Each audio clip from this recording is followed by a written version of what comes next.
સુરતમાં અપહરણ કરી ગોંધી રાખી બળાત્કાર ગુજારો ત્યાંથી ભાગી ગઈ તો રેકી કરીને ફરી પકડવા પહોંચી ગયો પોલીસે કરી ધરપકડ। જાહેરમાં પૂર્વ પ્રેમિકાના ગળા પર બ્લેડ મૂકી દીધી અને અપહરણ કરી લઈ ગયો। સુરતના વસ્તા દેવડી રોડ શાંતિ નિકેતન સોસાયટી સામે આજે સવારે ગ્રીષ્માવાળી થતી રહી ગઈ હતી।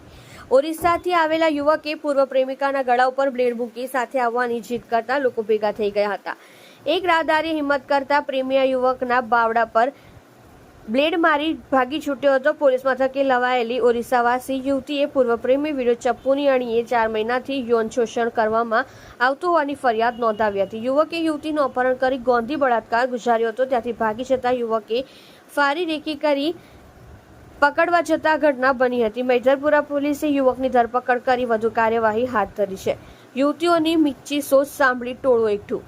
ગતરોજ ઓરિસ્સાવાસી 2 યુવતીઓ 7:30 વાગ્યાના અરસામાં પસાર થઈ રહી હતી ત્યારે ત્યાં દોડી આવેલા યુવકે 2 પૈકી એક યુવતીના ગળા ઉપર બ્લેડ મૂકી દીધી હતી અને તેને પોતાની સાથે લઈ જવા દબાણ કરી રહ્યો હતો। યુવતીઓની ચીસો સાંભળી ત્યાં ટોળું ભેગું થઈ ગયું હતું। મામલો સંવેદનશીલ હોય લોકો મૂંઝાયા હતા, પરંતુ એક યુવકે હિંમત દાખવી હતી અને તરાપ મારતા હુમલાખોરે આ રાહદારીના બાવડા ઉપર બ્લેડ મારી દીધું હતું। મોકો મળતા યુવતી ત્યાંથી લોકો વચ્ચે દોડી આવતા હુમલાખોર ત્યાંથી ફરાર થઈ ગયો હતો।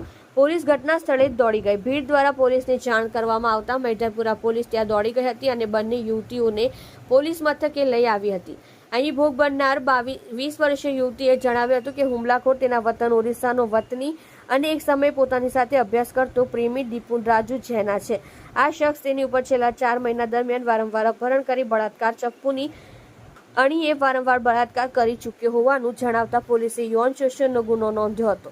મકાનમાં 7 દિવસ ગોંધી રેપ કર્યો। આ યુવક તેની પાછળ 4 મહિના પહેલા સુરત આવી ગયો હતો। સ્ટેશને ફોન કરી બોલાવી વરાછા વિસ્તારમાં આવેલી ચાલીમાં એક મકાનમાં લઈ જઈ 7 દિવસ ગોંધી રેપ કર્યો હતો। ત્યાંથી ભાગીને અમરોલી જતી રહેતા 1 મહિના પહેલા યુવકે અમરોલીમાં જાહેરમાં દવા પી લેતા યુવતીએ તેને હોસ્પિટલમાં દાખલ કર્યો હતો। દરમિયાન ફરી પોતાની સાથે યુવતીને લઈ જવા માટે પ્રયાસ કરતા આ ઘટના બની હતી। પોલીસે આરોપી દીપુન જૈનાની ધરપકડ કરી વધુ કાર્યવાહી હાથ ધરી છે। આપ જોઈ રહ્યા છો ગુજરાતની સૌથી પહેલા ખબર આપતી Surat express news channel director Rajesh મંગલીની સાથે।